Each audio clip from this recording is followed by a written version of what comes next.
आप बिना इस बात की चिंता किए हुए कि शारीरिक कठिनाई कितनी है उसके बावजूद आप जिस तरीके से पढ़ाई को आपने सबसे ऊपर रखा, ये साहस ये हौसला हमेशा बनाए रखिए। जीवन में संभवतः कई तकलीफें आएंगी पर हमेशा ऐसे ही हिम्मत बांधे रखिए और हमको अपना बड़ा भाई समझे। आपके हर समय जो भी आपको जरूरत हो, जो भी आपको असुविधा हो, आपका भाई आपके साथ हर समय खड़ा है। आज भी ये लिम की भी आपकी व्यवस्था हुई है और हम एक साइकिल भी आपके लिए लाए, मोटर से चलती है वो साइकिल, चलिए भी नहीं उसको चलाने, तो कभी लगे कि चलने में कठिनाई हो रही है, दिक्कत हो रही है, तो साइकिल का भी आप इस्तेमाल कर सकते हैं, ठीक है। और जहाँ तक रही बात आपकी पढ़ाई की, तो दादी आपको चिंता लेने की जरूरत नहीं है पढ़ाई के लिए, ठीक है। महीने का जो भी खर्चा है सब है वो हम कर रहे हैं, हम आगे भी हम करेंगे। आप जैसे बजे आपका हो गया तो हट गया, वहाँ तक हम इनकी पढ़ाई का हम ध्यान रखेंगे। इस बात इसके माँ बाप यहाँ हैं। टीचर जो है बच्चा के उसका भी कुछ आप बताइए बेटा,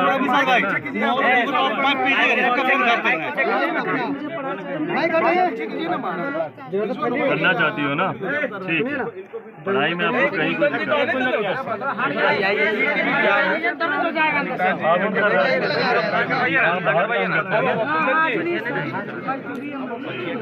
उस दिन हम किए थे इनको वीडियो में बात, तो हमको पता चला कि बाहर क्या करते हैं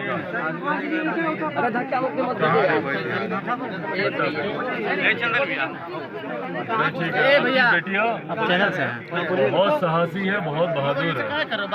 हमेशा इनका ध्यान रखिएगा, कहीं किसी चीज़ की दिक्कत होगी हम आपको अभी अपना नंबर भी देके जाएंगे, हमको उस पर हमको बताइएगा कहीं पे कोई और समस्या कोई और दिक्कत, पर जहाँ तक ये पढ़ना चाहे पढ़ाइएगा, ठीक है। जल्दबाजी में विवाह वगैरह के चक्कर में नहीं, पहले पढ़ाई पूरी अपने पाँव पे खड़ी हो जाए।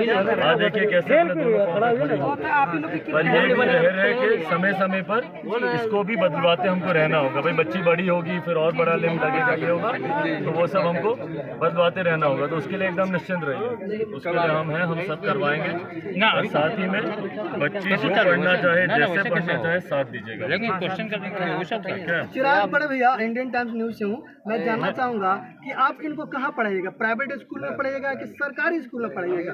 भाई सरकारी स्कूलों के हालात तो खैर बिहार में किसी से छुपे नहीं है, पर बहरहाल ये मैं पूरी तरीके से मैं सीमा पे मैं सीमा कहाँ पढ़ना चाहती हैं, कहाँ आगे ये रहना चाहती हैं, जो भी ये करना चाहती हैं, एक बड़े भाई होने के नाते मैंने सीमा को वादा किया है कि ये जो करना चाहे मैं इनके साथ मजबूती से कराऊं।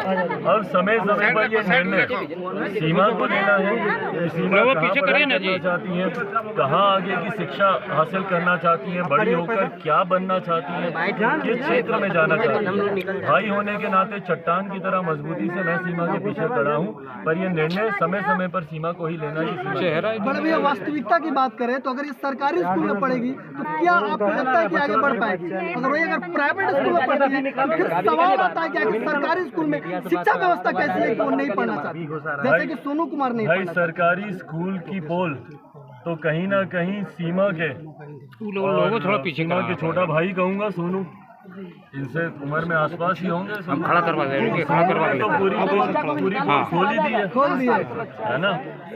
तो वो सोनू ने बता ही दिया है कि बिहार में शिक्षा की क्या व्यवस्था है। मुख्यमंत्री नीतीश कुमार जी के सामने मैंने बार बार इस बात को कहा है, मैं दोहराता हूँ कि सीमा सोनू प्रतीक है ऐसे हजारों लाखों और बच्चों का जिन्होंने कठिनाइयों का सामना करते हुए भी साहस दिखाया अपनी बातों को बढ़ चढ़ के रखने का। और उसमें मैं सबसे बड़ा श्रेय मीडिया के तमाम साथियों को दूंगा। आप सबकी वजह से ही ये संभव हुआ है कि भैया हम लोग इनकी मदद इन तक पहुंच पा रही है, शासन प्रशासन इन तक पहुंच पा रहा है। पर चिंता भी यहीं से शुरू होती है कि समस्या एक सोनू या एक सीमा पर आकर नहीं समाप्त होती है। उन हजारों और बच्चों की समस्या का समाधान करना है इस सरकार को, और उसके लिए जब तक आप बेहतर शिक्षा नीति नहीं बनाएंगे, भाई मैं एक सांसद हूँ, मेरी अपनी सीमाएं हैं, मैं अपनी सीमाओं में रहकर आज सीमा की मदद एक लिम्प लगवाने में कर सकता हूँ, एक ट्राईसाइकिल लाने में कर सकता हूँ, पढ़ाई का खर्चा उठाने में कर सकता हूँ। पर अगर आपको हजारों लाखों और सीमाओं की मदद करनी है तो उसके लिए चिराग पासवान के लिए नहीं संभव है भैया अपनी सीमाओं में रहकर इस कार्य को करने के लिए। उसके लिए एक सरकारी नीति बनाने की जरूरत है। भाई जब सीमा स्कूल जा रही थी, क्या स्कूल के टीचर्स को, अधिकारियों को नहीं दिखा कि भैया किस कठिनाई में आ रही है? उन्होंने पहल क्यों नहीं की? राज्य सरकार ने हमें दिखा था, उन्होंने हमने ही वीडियो बात चला गया, समझ में आ रहा था, इसलिए निश्चिंत रही। तो उस वक्त उनको मदद करनी चाहिए थी। आज भी मुझे कहीं ना कहीं ताज्जुब होता है इस बात का कि प्रशासन की तरफ से एक ट्राईसाइकिल आपको ला के दे दी। भाई जो पाँव से जो इतनी कठिनाई में है, क्या वो ट्राईसाइकिल हाथ से चलाकर जाना संभव होगा? क्यों नहीं आप उसको मोटर वाली आपने साइकिल दी? क्यों नहीं आपने जितने भी दिव्यांग हैं, भाई राज्य सरकार ने एक नियम बनाया हुआ 80%।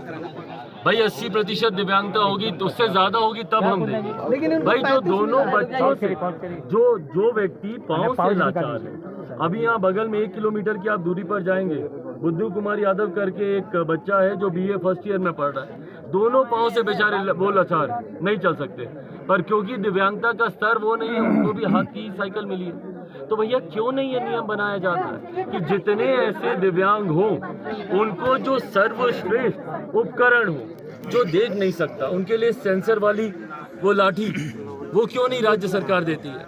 इस तमाम तरीके की पढ़ने के लिए भैया ब्रेल लिपि का इस्तेमाल ऐसे सरकारी स्कूलों में किया जाए। तमाम तरीके की इन नीतियों को हम लोग को अपनाने की जरूरत है। और इसीलिए जब मैं राज्य सरकार का विरोध करता हूं, क्योंकि शिक्षा, स्वास्थ्य, भारत का जो संघीय ढांचा है पूरी तरीके से राज्य सरकार के अंतर्गत आता है। इसीलिए मैं राज्य सरकार से समय समय पर अपनी नीतियों में बदलाव करने का आग्रह करता हूं कि हम लोग तब तक बिहार को बेहतर राज्य नहीं बना सकते हैं, एक विकसित राज्य नहीं बना सकते हैं, जब तक हम लोग बेहतर स्वास्थ्य नीति पर हम लोग चर्चा नहीं करें, जब तक बेहतर शिक्षा नीति पर हम लोग चर्चा नहीं करें। इन तमाम चीजों में बदलाव की जरूरत है अगर हम लोग सही में सोनू और सीमा की मदद करना चाहते हैं और इस समस्या का स्थायी समाधान चाहते हैं। इतना सलाम किया जाए इसकी हिम्मत को उतना कम है। भाई इस बात की ताकत को सीमा ने कहीं ना कहीं पहचाना कि संभवतः शारीरिक तौर पर मैं उतनी शायद लाचार हूँ, शायद मैं उतनी मजबूत नहीं हूँ, पर इसने अपनी मजबूती अपने ज्ञान को बनाया, शिक्षा को बनाया, और ये ठाना कि मैं अपने ज्ञान, अपने शिक्षा को हासिल कर मैं उस स्तर तक जाऊँ जहाँ कल दुनिया मेरे सामने आए। और मुझे लगता है ये इसकी साहस का ही जवाब है कि आज इतने हाथ सीमा की मदद के लिए एक साथ उठे। सीमा जैसे संसदीय क्षेत्र है, आप अपने तरफ से फिलहाल क्या मदद कर रहे हैं सीमा के लिए, क्योंकि जो पैर लगाने भाई की बात हुई जैसा मैंने कहा कि मैं एक तो इनके लिए मोटर वाली साइकिल जरूर लेकर आया हूं, पर जो सीमा की जो सबसे बड़ी सोच है, जिसने जो सीमा को यहां तक लेकर आई है, वो इनकी इच्छा शिक्षा तालीम को हासिल करने की। तो शिक्षा के लिए जो भी खर्चा होगा और सीमा जहां पर भी चाहेंगी कि एडमिशन हो, मैं अपनी सीमाओं में रहकर मुझसे जितना हो पाएगा मैं इनकी मदद करने का। सोनू के बाद अब ये सीमा का एक मिनट सोनू के बाद अब ये सीमा का मामला आ रहा है। जिस तरह से एक एक करके शिक्षा, शराबबंदी, और जहां आप बैठे हैं आज भी ये कच्चा मकान है। जब ये मीडिया में मामला आया तो महज मुख्यालय से 8 किलोमीटर की दूरी पर आप बैठे हैं, सारा प्रशासन का अमला कमला पहुंच जाता है। तो कहाँ है सरकार और कहाँ है सिस्टम? नहीं है भैया कहीं पे सरकार तो मुख्यमंत्री या सरकार कहीं दिख रही है आपको? वो तो चिंता में है कि अपनी कुर्सी कैसे बचाएं। आप मुझे बताइए कि पिछले 2, 4, 5 महीने से कौन राष्ट्रपति बन रहा है, कौन उपराष्ट्रपति बन रहा है, कौन राज्यसभा जा रहा है, कौन MLC का चुनाव लड़ रहा है, कौन MLC के लिए किसका नामांकन हो रहा है। इसके अलावा पिछले 7-8 महीने में कोई और खबर आप लोगों ने सुनी? 19 लाख रोजगार को लेकर किसी ने बात की? बिहार में गिरती शिक्षा, स्वास्थ्य व्यवस्था को लेकर कोई बात कर रहा है? यहाँ पर जिस तरीके से इंफ्रास्ट्रक्चर, भाई पुल हवा में गिर जाते हैं, जिस प्रदेश में पुल हवा में गिर जाते हों, उस जिस प्रदेश में बांध चूहे तोड़ देते हो, उस प्रदेश में आपको लगता है कि विकास की कोई बात करता होगा? भैया, और वही यही विकास- कारण है कि यहाँ पर भी कोई बात नहीं होती है।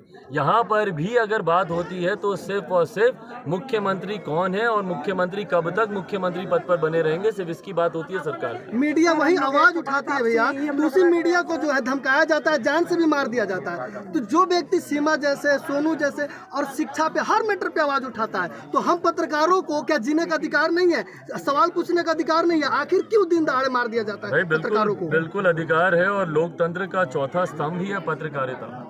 और जो लोग पत्रकारों से डरते हैं वो कहीं ना कहीं अपने किए पर वो लीपापोती करना चाहते हैं, मीडिया को दबाकर, पत्रकारों की आवाज को डराकर। और ये हम लोग के लिए भी भैया चिंता का विषय है। मुख्यमंत्री जी को मैंने पत्र लिखा, हाल फिलहाल के दिनों में जिस तरीके से पत्रकार की हत्या कर दी गई बकरी में, जिस तरीके से उनकी निर्मम हत्या कर दी गई, ये दर्शाता है कि मीडिया के डर से, अपनी कुरीतियों को छुपाने की वजह से जिस तरीके से पत्रकारिता को दबाने का प्रयास किया जा रहा है।